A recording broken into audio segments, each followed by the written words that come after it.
Hello, this will be a exercise episode for episode 4. We talked about the theory of how things work in parameters, but this episode will be 10 minutes on actual hands-on experience. I hope you follow so to get the most out of it. Besides listening to, theory, it's kind of boring. So let's try to get our hands dirty and work with the material. Open up your material folder like last time and just drag and drop into the canvas.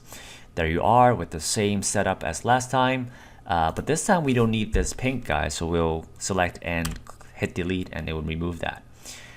Alright, so we have the gray guy and we want to have it to go to position A, B, and C. So go up, left, and then top left. That's the objective we want it to do.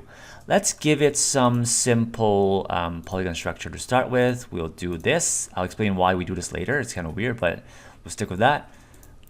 Now we need two new parameters first. All right, so let's create new param.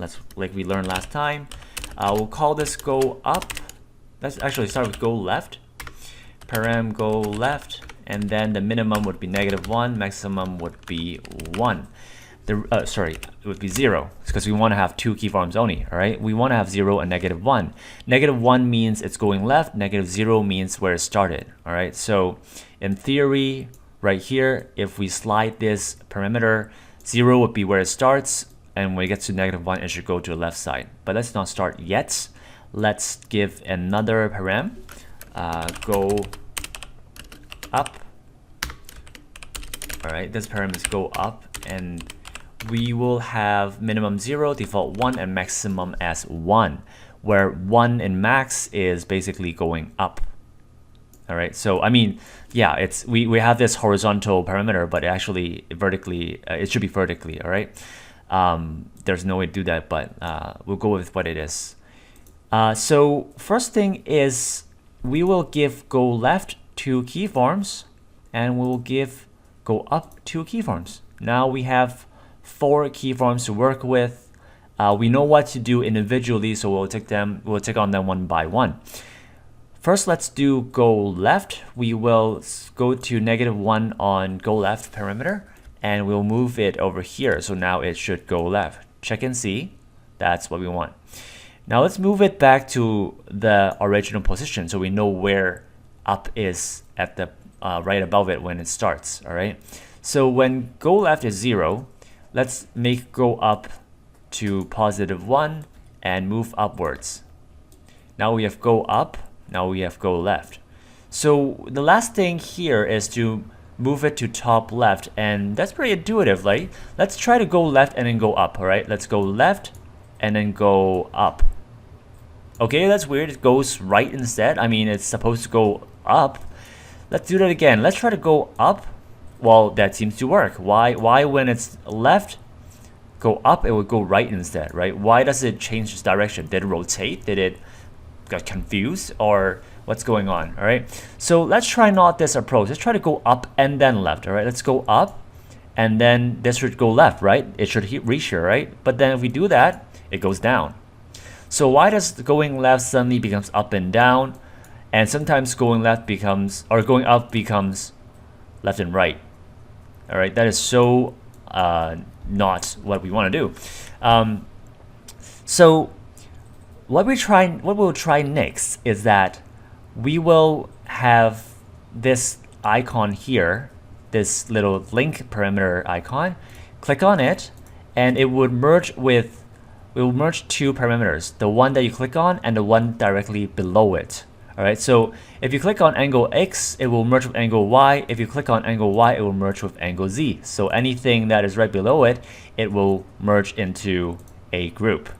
And this is a grid representation of the keyforms, of the 4 keyforms that we have. And like we see, up and left makes sense. Top left, not so. All right, so no matter how we try to drag this point to top left, it will just go back to, it just refuse this side and just go back to its home.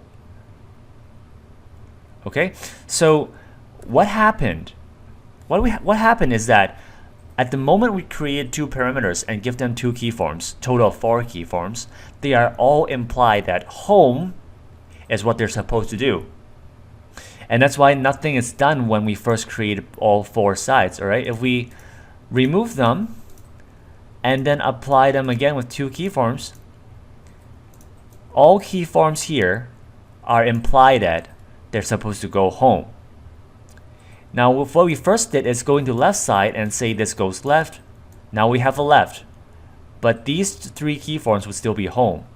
All right, let's go to the up keyform and tell it to go up. And now we have these 2. Now we're missing the 4th one. It's the 3rd one. Simple as that. All right, go to the 3rd one, move here, and instantly that is done. Simple as that. You see how this is reflecting this movement. Okay, so we have 2 parameters, each with 2 keyforms. That gives us 4 keyforms to work on. We have to define 4 keyforms. All right. Okay, what if we have the 3rd one? What if we add another parameter? Let's say this is called shape.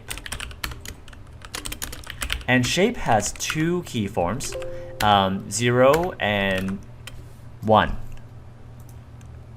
0 and 1. And what shape does is that it will transform into a triangle.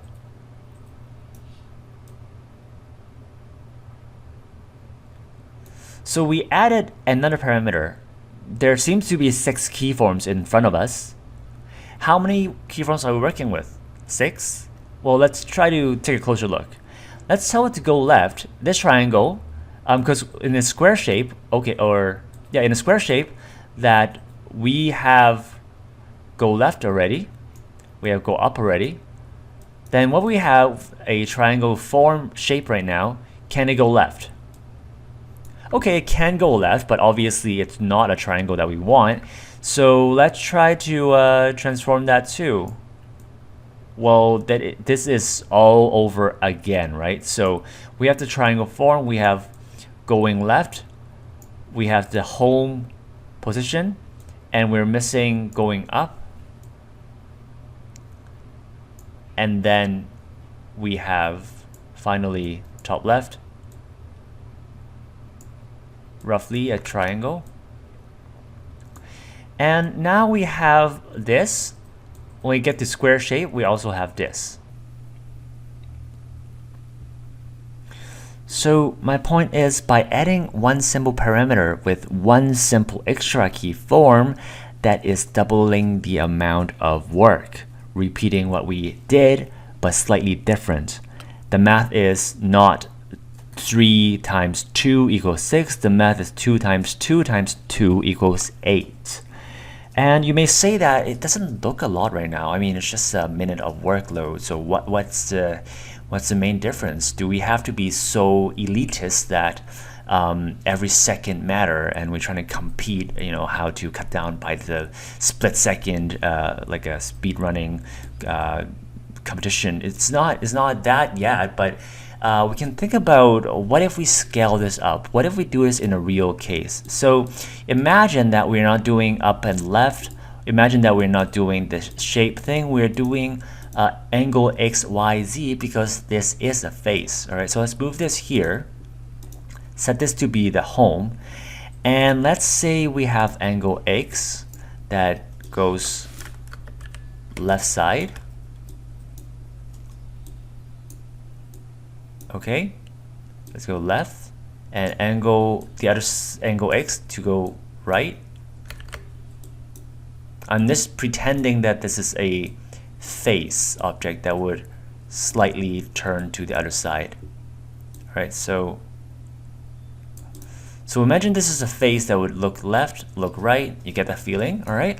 Now let's give it angle Y that would, you could look up and look down. Okay, so let's go up, and let's say this looking up. Sometimes little pixels of movement already gives a lot difference, and that's all it takes to do Live2D. You gotta know by every pixel, does it matter or does it not matter? All right, so this is up and this is down.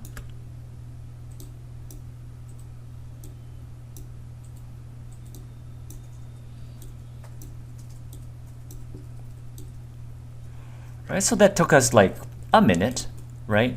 Oh, but again, now we have 4 points. What do we have next? We have another 4 points that are diagonal angles, right? These are not done. We only done 1, 2, 3, 4. We haven't done like these two, okay? I mean these 4s. Well, some people may say, yeah, we have actually a tool for it. It's called the Synthesized corner tool. If you select the object, we go to the menu, modeling, parameter, and there's a Synthesized corners tool. Or the shortcut is Ctrl+4, which I abuse a lot. I press Ctrl+4, I get there, I press OK, and all that is takes to do all 8 corners, or 8 keyforms. So yay, we got that done, but of course every face don't just turn like that. We also have a very common movement, which is angle Z, that would tilt to the rotate to right side and the other rotate to the left side. Alright, so we have this, like the head is rotating. Oh, but what do we have now?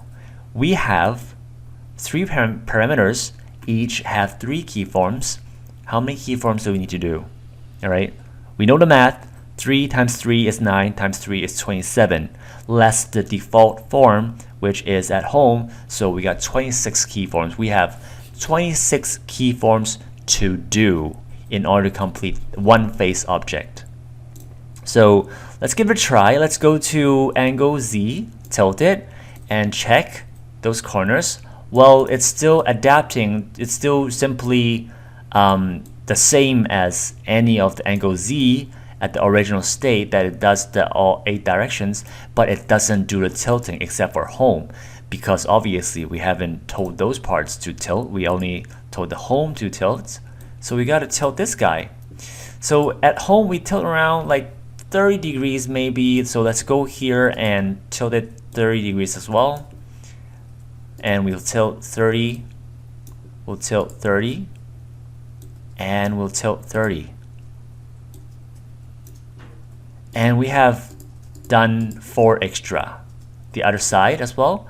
Let's go to this side. Let's tilt 40, tilt 40, tilt 40, or 30. I don't know how many degrees that is.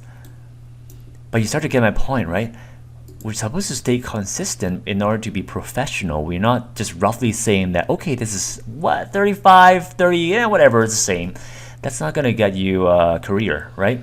So you wanna be consistent. You wanna be, if the home says this is tilting 30, and actually this tilt 30s, and then slightly shift to the left side too, in order to have like shift the anchor point, the pivot point to be somewhere down there on the neck instead of middle of the face, right? So we're supposed to tilt exactly the amount of degree we tilt at home, which is, let's say it's 30. So this gotta be promisingly 30 degree and slightly shift to the left.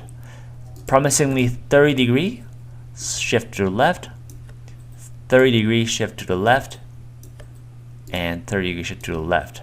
Okay, the other side as well, to the right, to the right, to the right, and to the right.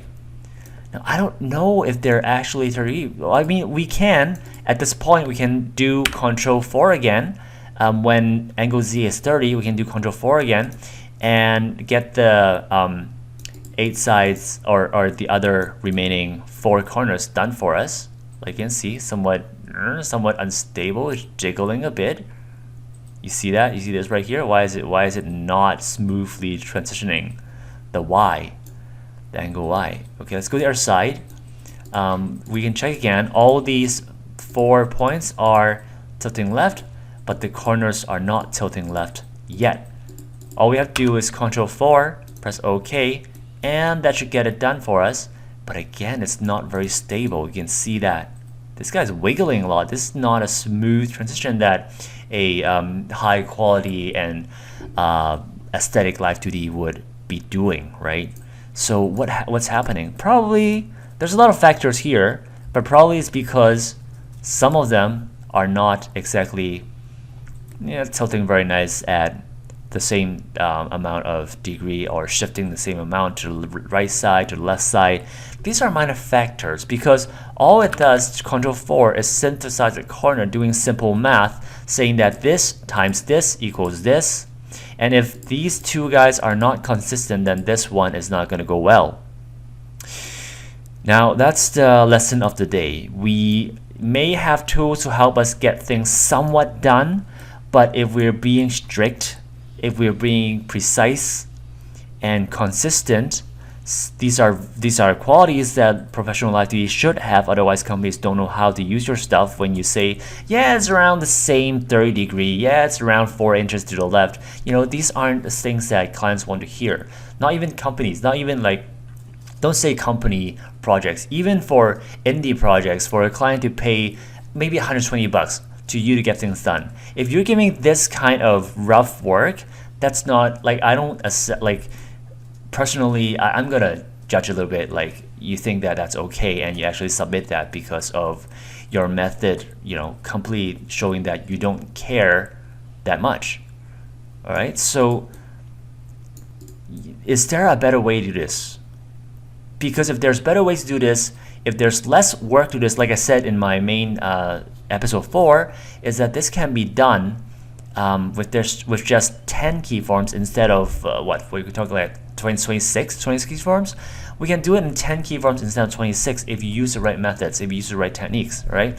So following principles is what we talked about in the lecture, is that following principles will save you work, will give you higher quality, and will save your client's budget. And this would give people reason to hire you. So I hope we learned what we need to learn today, and about the former, which is the final solution, we will learn in the later episodes, 3 or 4 episodes down the road. And let's hold on to that for now, and I'll see you guys again next episode.